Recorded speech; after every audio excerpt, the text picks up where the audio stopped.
Let's watch this.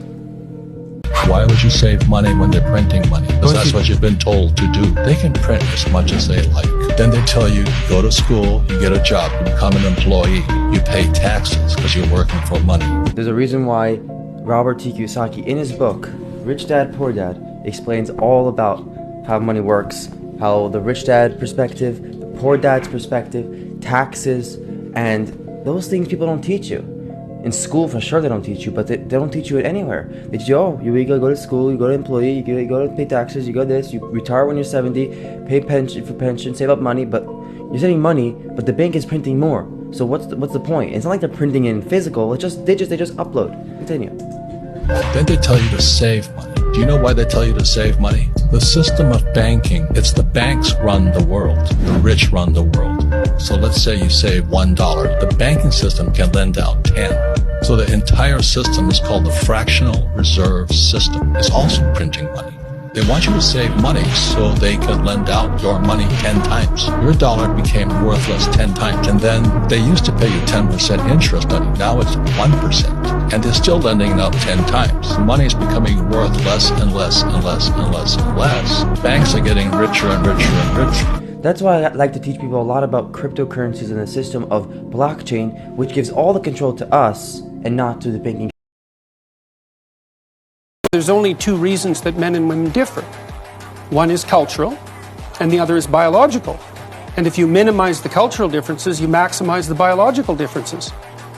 So, I know everyone's shocked when they hear this. This isn't shocking news. People have known this in the scientific community for at least 25 years. And it's been replicated in the last month 3 times in 3 separate samples, including in Science, which is the world's greatest scientific magazine by a large margin. And it isn't a small effect, it's a huge effect. But, excuse me, what does it mean? Does it mean that Scandinavian men and women are having more difficulties meeting each other, talking to each other than other places? No, not necessarily, but it does mean that there are reasons for differences in participation rates in different occupations that aren't a consequence of socialization.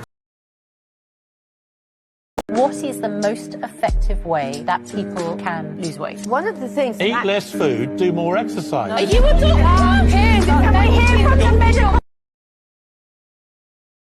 Something really funny before we end. I met with somebody very influential, I won't say who, and then he wanted me to meet his son, and I met his son, and his son is going to school in Ulaanbaatar, which is the capital of Mongolia.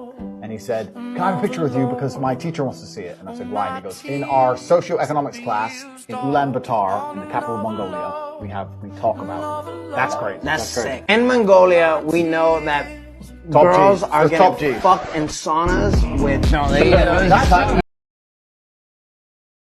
As soon as a man opens up to a woman and tells them like their deepest, darkest secrets, they use it against you. She knows it.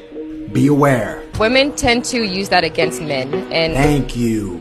I don't know why. Look at her eyelashes. She's got regular eyelashes, so she makes regular sense. The mark of delusion. She has the makes sense.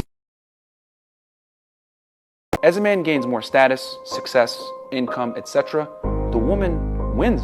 All his success, she benefits from that. It's not the same. When a woman makes more money, earns more status, etc., and she starts to outgrow her man, she's going to look for a better man. Men and women are not the same. Women, we are emotional beings. Like, we will stay with the man. Which is a problem. They're erratic. But we will stay with the man. Like, if a man loves us and is loyal, we will stay. Really? Is that why women initiate an overwhelming amount of the breakups? Because they're emotional and they're loyal? No.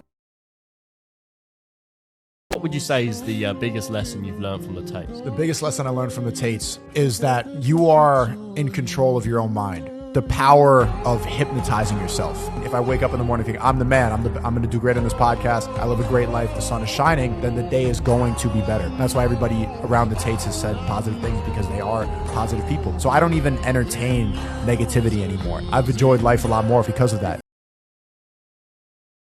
Men, if you ever listen to this man, you will never get a girl in your life.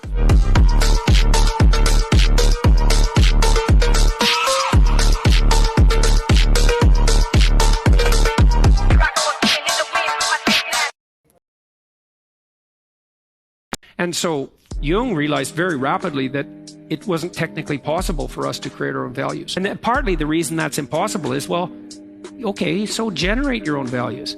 What the hell are you going to do with your wife or your husband or your friend? What are they going to, they're just going to live by your values all of a sudden? Well, that's what the postmodernists are demanding now. The radical types, it's like, my game, right? My identity. I'm whatever I say I am, moment to moment. And there's no negotiation. And that's because they're 2 years old. And I mean that. A guy doesn't want to explain like every decision he makes. Men think things through a lot like more than we realize. And so he's already thought about it. He's already made his decision. It's a headache to him when every time he makes a decision, he has to explain it to you.